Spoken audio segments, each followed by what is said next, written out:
we're going to attempt to build this shape here. This one's pretty tricky. We'll go ahead and give it a shot. I'm going to first establish, what do I do? I'm going to create a new part and create an axis system.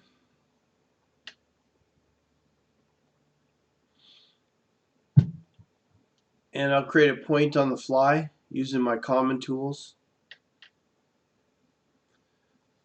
Just for fun, we'll go 5 and actually let's go 0, 5, and 5.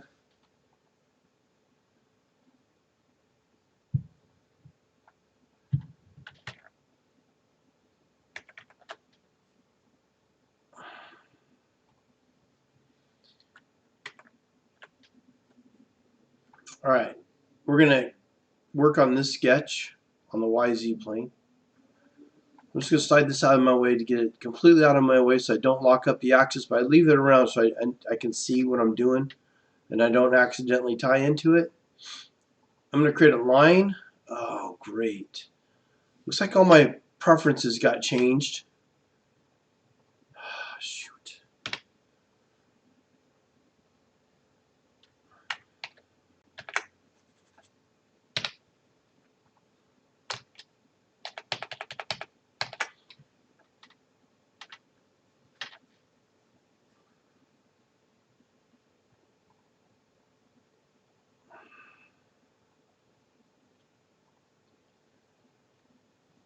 Let's see if I can go into my legacy preferences and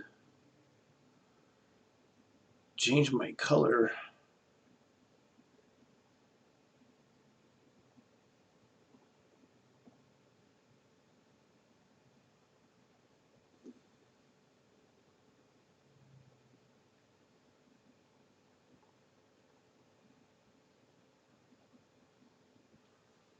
Let's just see if I can make that white so you can see what I'm doing.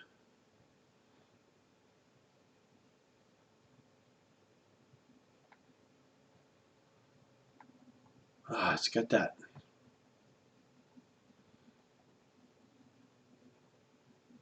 Oops.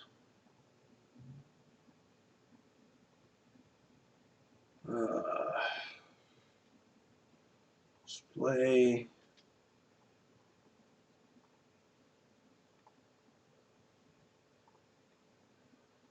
Turn off this graduated background so it'll all be one color. Looks like it's not changing. Sometimes you have to leave your sketcher to come back into that. Still feel like it has that graduated background. You know what I should have done is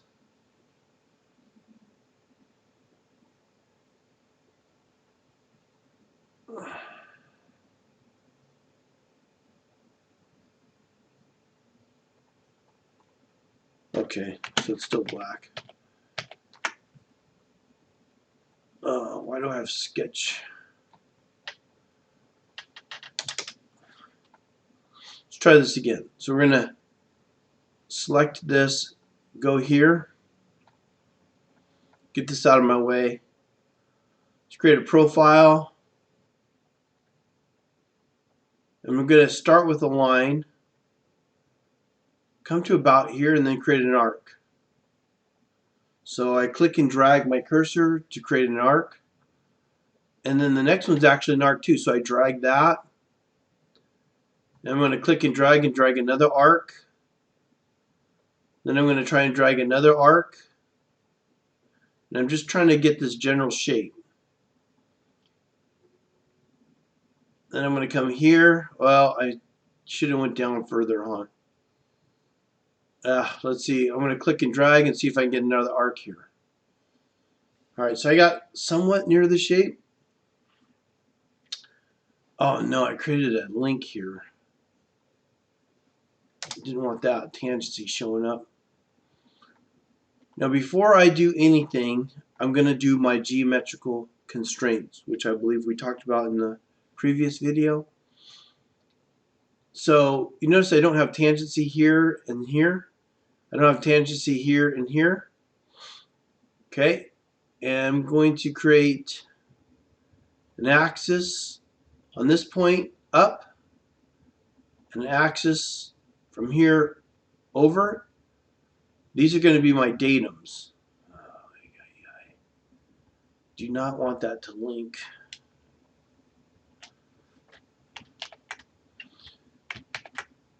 I'm going to create this act. I just happened to land that in the wrong spot there. Hopefully I can get around this. I'm going to try and get that tangency deleted. So I'll open up the sketch, constraints, and grab that last tangency and delete that tangency. Because where I want tangency is, whoops, I want this curve and this line to be tangent. So I got to use the dialog box to make those two elements tangent. Oh, did I miss that? Could have sworn I had that highlighted.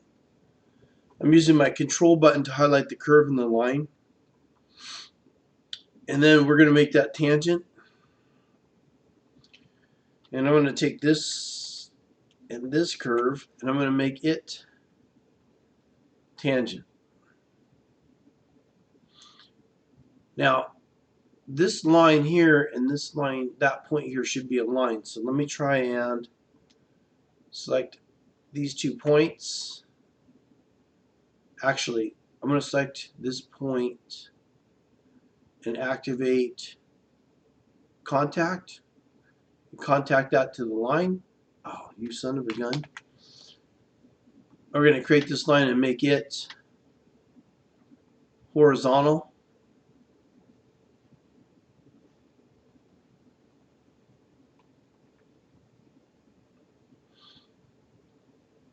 So I'm going to have that H on there, so it's going to force that to stay horizontal. Now, when I go to contact, I can contact this point to this line and that point. Well, ironically, that's fine. That move that down. Move this whole thing down so this is now aligned with each other, because I want that hole and that hole to be aligned. And then I'm going to use the control button to grab these 2 curves. Those 2 curves have got to be concentric to each other. So this is when things get weird because I'm kind of way out of whack. I'm going to try and do the dialog box and make it concentric.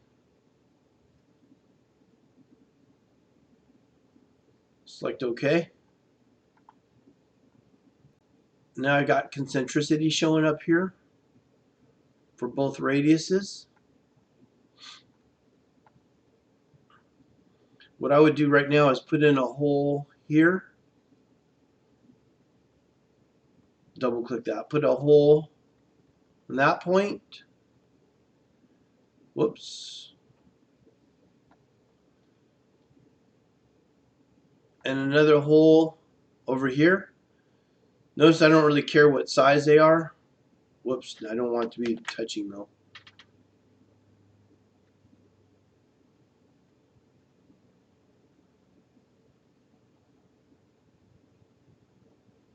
Okay, so you got to watch out for those geometrical constraints trying to lock something else up. Before I do any auto constraint,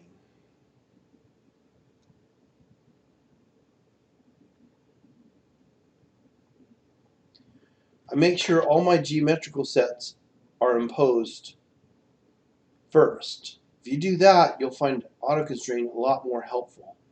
So these are geometrical constraints. They all have symbols. All of these got to be established before I start putting on dimensions. I could dimension this whole thing manually, but I'm going to put in a constraint from this line to this point. That's supposed to be in the middle there. And from this datum to this point. Now I want to control maybe hold a hole, so I'll add in a dimension from here to here. If it does this at an angle, what you can do is right click on it and force a horizontal. Okay. Alright, so now I know that this hole and this hole are tied together. I've gone from the center here. I've measured this down. I don't have to measure this one because they're aligned. So if I just pop in those dimensions, I might have a good chance of getting the auto constraint to work. So I just highlight this whole thing and go for it.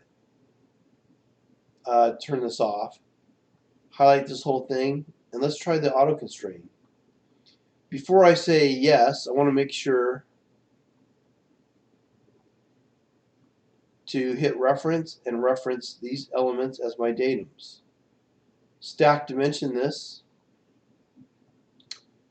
Let's say okay and pray.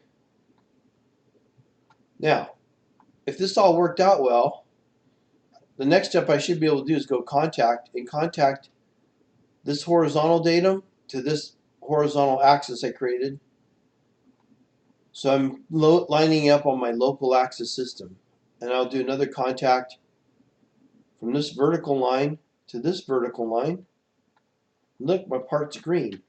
If I take a look at the other shape, looks like this is down more. So just make this dimension come down more, like maybe 1.5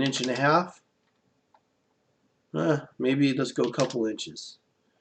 Maybe this radius is too big. Can we go 2 inches? Maybe it's not big enough. Let's go 3.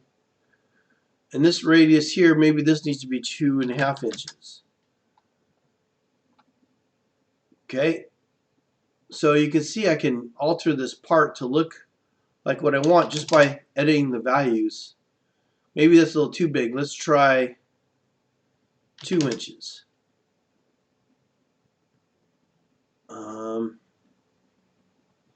Maybe this can be 5 inches. Shrink that in a little bit. 2 inches actually looks pretty good. So our 2.5 looks good. Let's do this. Equals this radius down here.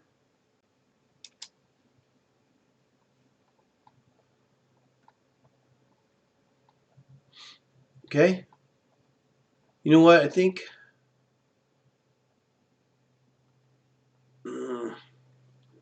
you got to get this way out there so you can move it. See that line's going to cause interference from me moving this around, so I'm going to drag this way out here. I'm going to rotate this around. We're going to go to properties and change this. Sorry. Can you guys turn your mic on mute, please? I'm going to right click on this and go properties. Not properties, what am I doing? I'm going to double click on that and switch this to a diameter callout because all holes should be diameters. But diameter doesn't make any sense. Let's go 1/2 inch. So the beauty of this is you can come back and make these more logical numbers, like 3/8. So 3 divided by 8. Okay. Maybe I can shoot this down to 2.5. Maybe even 3. And it's starting to look more and more like that other piece. Let's just make them nice even numbers so when the shop gets it, they don't think I'm some weirdo making a bunch of weird numbers. Now this is dimension to the end point out here because it got picked up in my trap. I could just delete this out.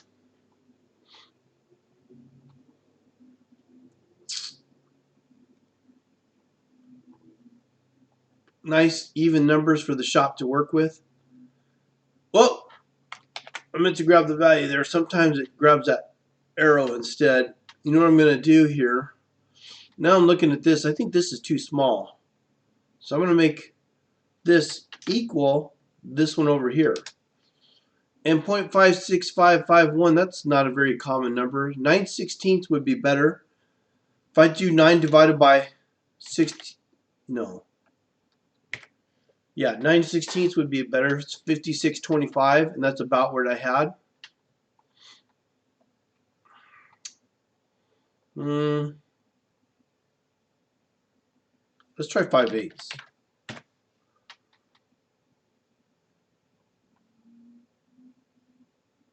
About 11/16. Okay, so you can massage this however you want. I'm going to make this a diameter and equal the other one over here. Why not have them the same? So you might wonder what just happened here. Now if I switch this back to radius and hit equals, it doesn't let diameter equal diameters. It has to be a radius. That's really goofy to me. But that's how that CATIA works for some reason. Oh, this number here, that should be a diameter too. Let's take a look at the picture. This hole is significantly bigger than the other two holes. So we'll do something like 2 inches, 3 inches. Okay, I've massaged all the numbers. They all look like nice, even numbers that the shop would be accustomed to working with. Let's go ahead and exit out. And we'll build our pad. I don't like it when I do that. I am in Model and go to Pad. Oh no, why did I get that error message? When I built my point, I forgot to make the part body the in-work object and build my sketch. I know I've been making you guys start over, but really I can just drag and drop it over here. I was trying to get you guys to get in a good habit so you don't make the same mistakes I make. So your sketch should always be in the part body so you don't get that warning. We'll go to Pad, and I'll do it 1 inch in the reverse direction. Select OK. That looks pretty close. Whoops. Pretty close to what that is. You can massage the numbers to whatever you like. I'm just looking for a shape that looks similar to this, and I'm not really looking for the solid. I want to see a snapshot of this sketch. I'm looking for it to be fully constrained, and remember the trick was do all your geometrical constraints first before you put on any dimensions. If you recall from the auto constraints exercise, I had you list all the kind of constraints you want to apply before you use auto constraints. And those are dimension to points, dimensions not coming off the datum, and dimensions to angles. And you have to dimension slots in its entirety. So a dimension from this datum to this point, a dimension from this point to this point, which comes off neither datum, and then a dimension from this datum to this point for the center of the hole. Those are the only three I had to create. This one, this dimension, and this dimension here. Those are the only constraints I had to make in order for auto constraint to work. Hopefully this demo helps you get that next part done.